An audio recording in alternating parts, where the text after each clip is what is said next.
Greetings, my name is Exile, and I wanted to talk a bit about the expedition Leaguestart, a few things that I didn't like about it, and my answer to it, how I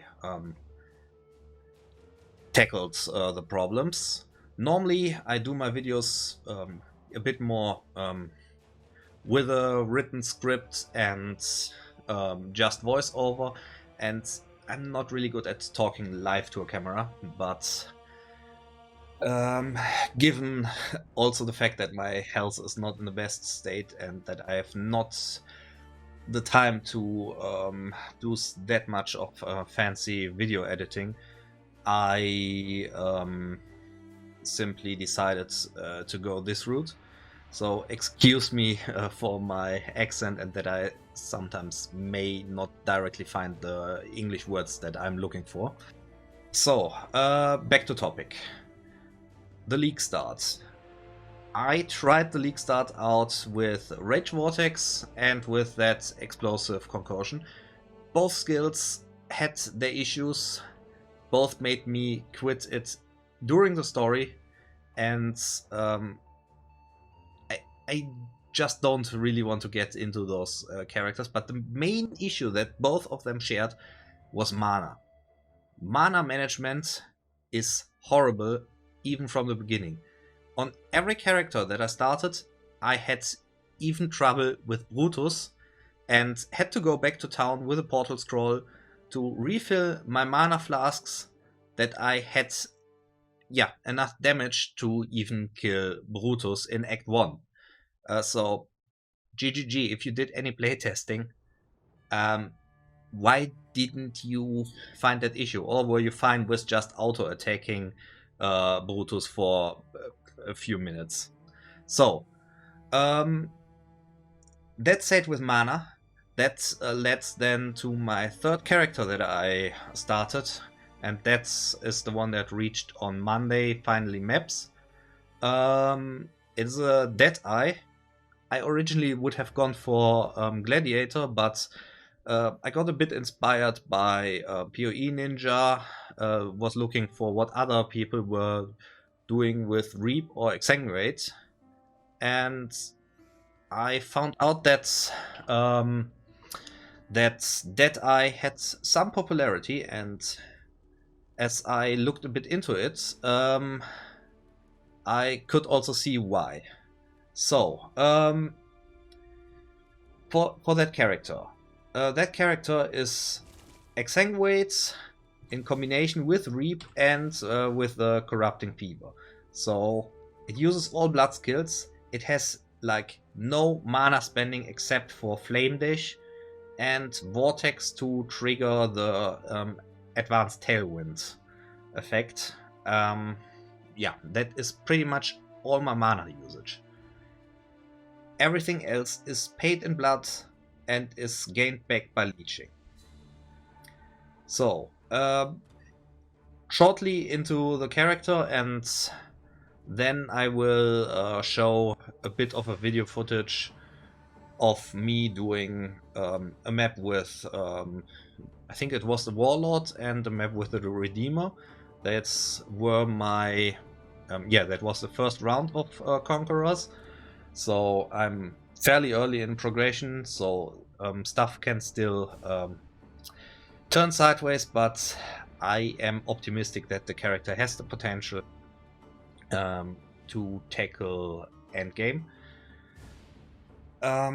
Given that I am running with a very, very lucky incubator that I got with one of the first legions. I got a 6-link incubator and got a usable base out of it. Okay, a Crusader base is not that well rolled, but it serves its purpose for the start. So, Exsanguinate is basically the main spell that I'm using, together with Brutality, Cruelty, Unleash, Control Destruction, and Chain Support, which leads to massive clear, as you will see later on, in combination with also the Deadeye Ascendancy.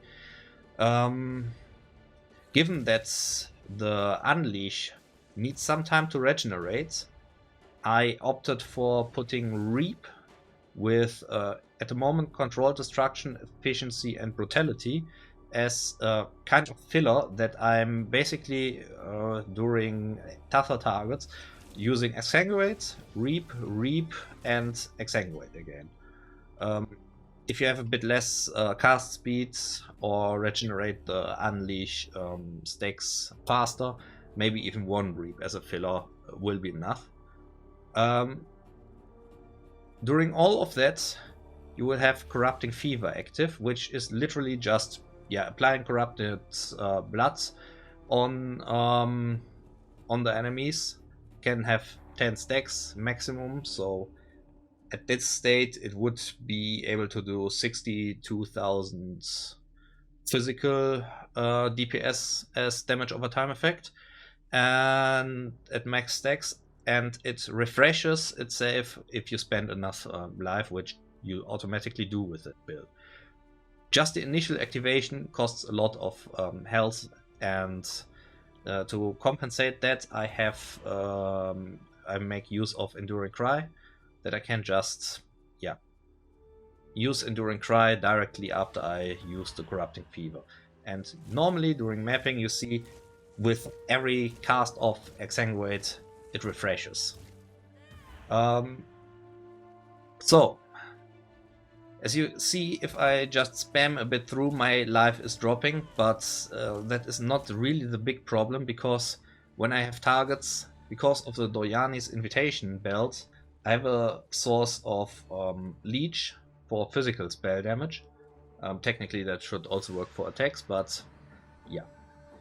I have, with the initial hits of Exsanguinate and Reap, I am able to hit the Leech cap, even though the main component of the spell that I'm scaling is damage over time. Yeah. In addition to it, if we go to Aura supports, it is basically a Herald of Purity that I run with MAME support. The Purity Sentinels will apply the MAME, so it's nice boost to physical damage that the enemies suffer. The Enduring Cry, as I talked to, and where did I put... okay, here I put Pride, which is another physical damage taken aura, which came in handy. If you want to go a bit more defensive, you can probably go for Grace, as that would be the same mana multiplier, but yeah, I currently don't have that much issues with survival. For the equipment of the character, the main part is I use a called Iron Points to get some gem levels, and by that scale the Exsanguinate. I decide to go for Mist Wall because it's fantastic shield for evasion dodge builds as a defensive component. If I wanted to push on damage, I would have just taken a second Cold Iron Point. Maybe it is needed later on, maybe not.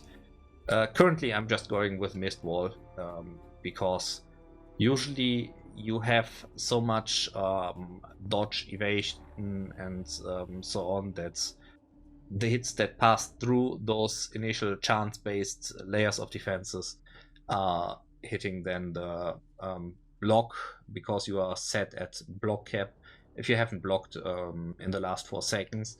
So since dodge and evade come in the attack table before block, yeah, I think you get the point. The belt I already have talked about. It is solid resistances and the physical leech. It is really easy to get at in Trade Lead, at least. And the other core component is a ring that has Poacher's Mark on hits, just to get some, just to get it automated, because I don't really like handling curses.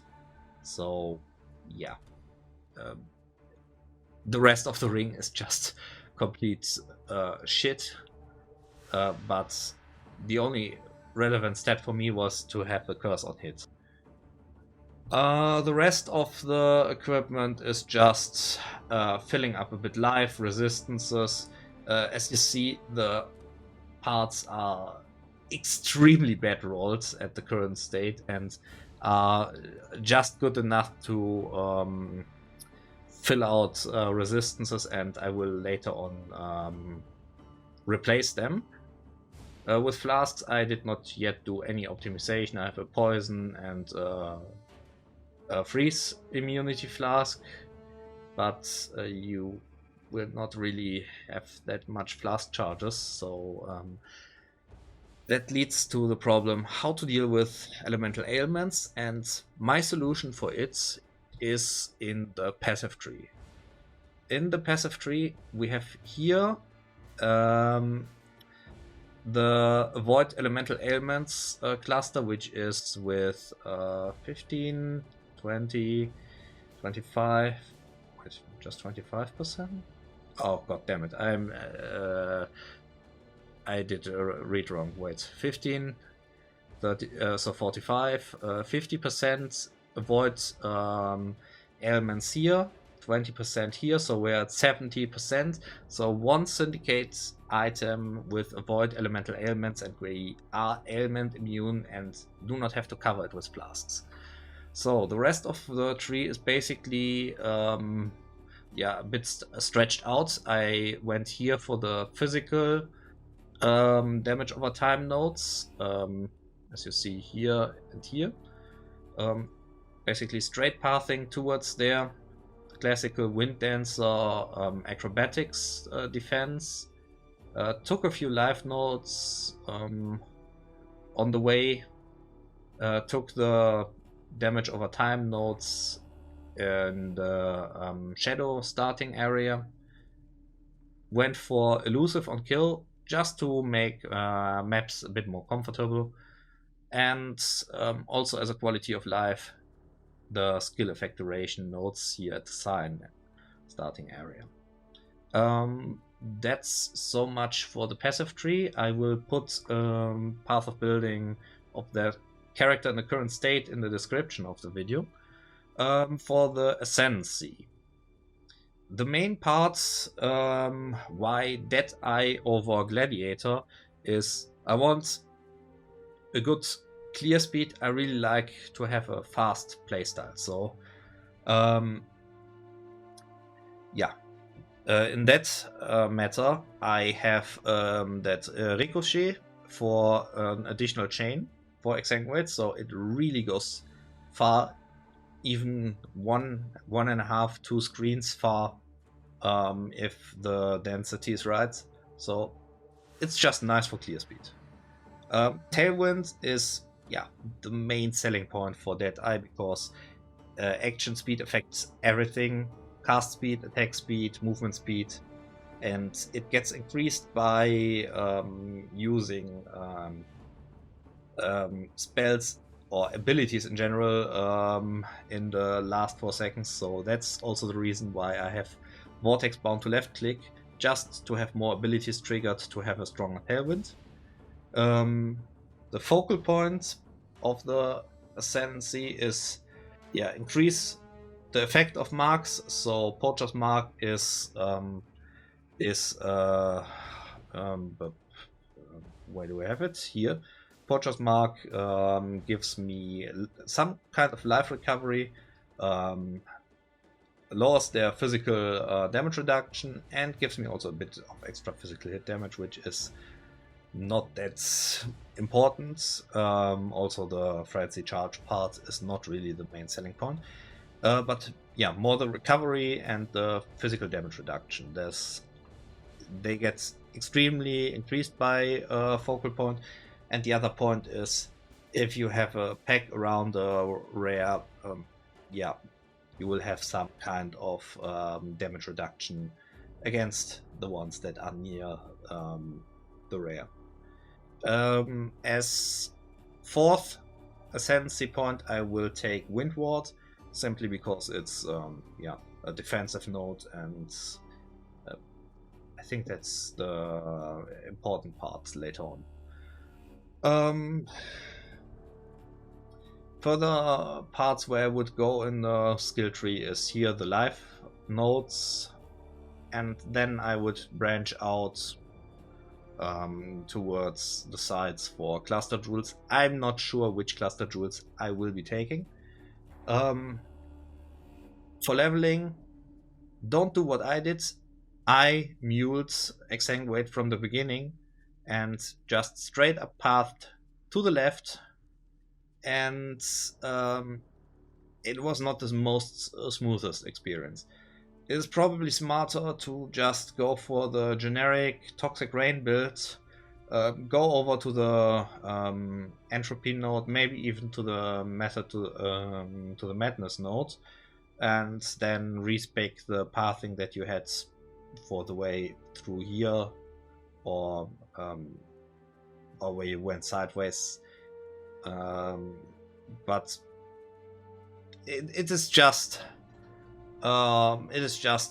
probably the more smoother leveling experience to the point where you get Unleash.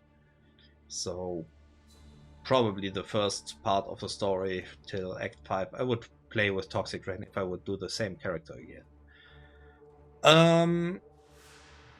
Yeah, I think that should cover all of the theory of it.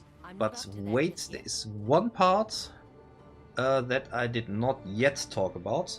That are the March of the Legion boots. I am currently not using them because I tried it and I did not really enjoy the playstyle. So what do the March of the Legion boots do? Okay, I fear a white socket. That should be probably enough to demonstrate. So I'm putting Pride and Malevolence here. So the March of the Legion boots have that Blessing support. So Blessing makes the aura be a short time buff, and you will have not really problems with the reservation costs. The consumed mana doesn't matter for you because you are simply anyways not using mana but life for every other spell. So you will activate it, it will shortly for a brief moment reserve your mana, and you will have the aura running. Same goes for the Malevolence. Okay, Pride is maybe not the best example because it has no own buff, so I'm shortly putting also Celatry in, but you see, you have here the auras as short time buff. Since you don't need the mana, since I think last league, you can just reserve them whenever you have time in a map. They have a short cast time. Yeah, so most bosses where you would need them give you the short opportunity to just recast the auras, and yeah, you can basically run for 50% reservation auras. Like my planning would be Malevolence, Pride, and I'm leveling Grace and Haste as additional auras. That would be my planning if I would use the March of the Legion, but currently I'm not sure if I enjoy that playstyle enough to do it. So, enough talking. That was so far the build idea. Considering the league mechanic, I honestly have to admit I did not engage with it. It felt not that rewarding. Maybe I will engage a bit more after I did the chore to unlock the Atlas and get into red maps. Yeah, so much. So much for the league mechanic. I will give this week, at least this league, an honest try, despite all the shortcomings that it has. And at the end of the league, I will make a bit my own judgment of, do I enjoy it enough to continue on at least that character builds I enjoy, or do I say, okay, maybe it's the last Epoch League, or maybe it is time to just simply go for time to a complete other genre. I'm not sure yet. Like I said, this week I will give the Expedition League a chance, unlock the Atlas, engage with the League mechanic, and yeah, we will see. Thank you all for watching through that whole video, and I hope it may have helped some, and I also thank you for having the patience to go a bit through my ramblings and ranting about the league. See you soon, Exiles.